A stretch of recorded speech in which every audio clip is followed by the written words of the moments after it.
অভিনয় থেকে রাজনীতিতে আসা শত্রুঘ্ন সিনহা তার দল তৃণমূল কংগ্রেসের বিরুদ্ধে গিয়ে মন্তব্য করায় বিতর্ক ছড়িয়েছে। তিনি দেশজুড়ে অভিন্ন দেওয়ানি বিধি বা ইউসিসি লাগু ও গোমাংস সহ সব আমিষ জাতীয় খাবারের ওপর নিষেধাজ্ঞা জারির বিষয়টিকে সমর্থন করেছেন। গত মঙ্গলবার নয়াদিল্লিতে সংবাদদাতাদের তিনি বলেন, উত্তরাখণ্ডে ইউসিসির প্রয়োগ প্রাথমিকভাবে প্রশংসনীয়।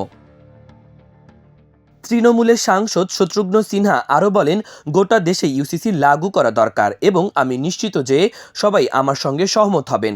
তবে এতে অনেক খানাখন্দ রয়েছে।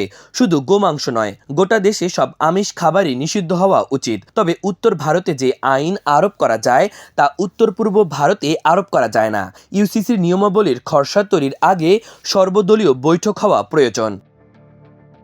এদিকে শত্রুঘ্ন সিনহার এ মন্তব্য তার দলের প্রধান মমতা ব্যানার্জির বক্তব্যের বিরুদ্ধে চলে যাচ্ছে। 2024 সালে লোকসভা নির্বাচনের প্রচারের সময় পশ্চিমবঙ্গের মুখ্যমন্ত্রী অভিন্ন দেওয়ানি বিধি বা ইউসিসির তীব্র বিরোধিতা করেছিলেন। গত বছর ঈদের সময় প্রকাশ্যে বৈঠকে মমতা ব্যানার্জি বলেছিলেন, প্রাণ থাকতে তিনি পশ্চিমবঙ্গে অভিন্ন দেওয়ানি বিধি লাগু হতে দেবেন না। এই ধরনের বিধির বিরুদ্ধে লড়াই করতে তিনি রক্ত ঝরাতেও প্রস্তুত। মানুষই সিদ্ধান্ত নেবে তারা কি খাবে। উত্তরাখণ্ডের বিজেপি সরকার গত 27 জানুয়ারি অভিন্ন দেওয়ানি বিধি আরোপ করে। উত্তরাখণ্ড প্রথম ভারতীয় অঙ্গরাজ্য হিসেবে এই আইন কার্যকর করে।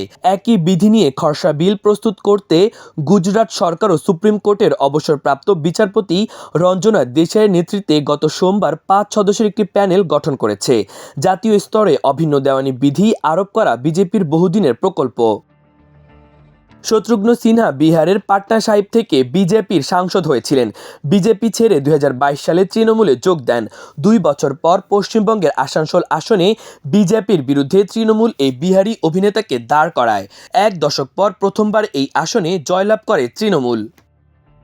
মাহবুবুর রহমান ইমন, আমার দেশ।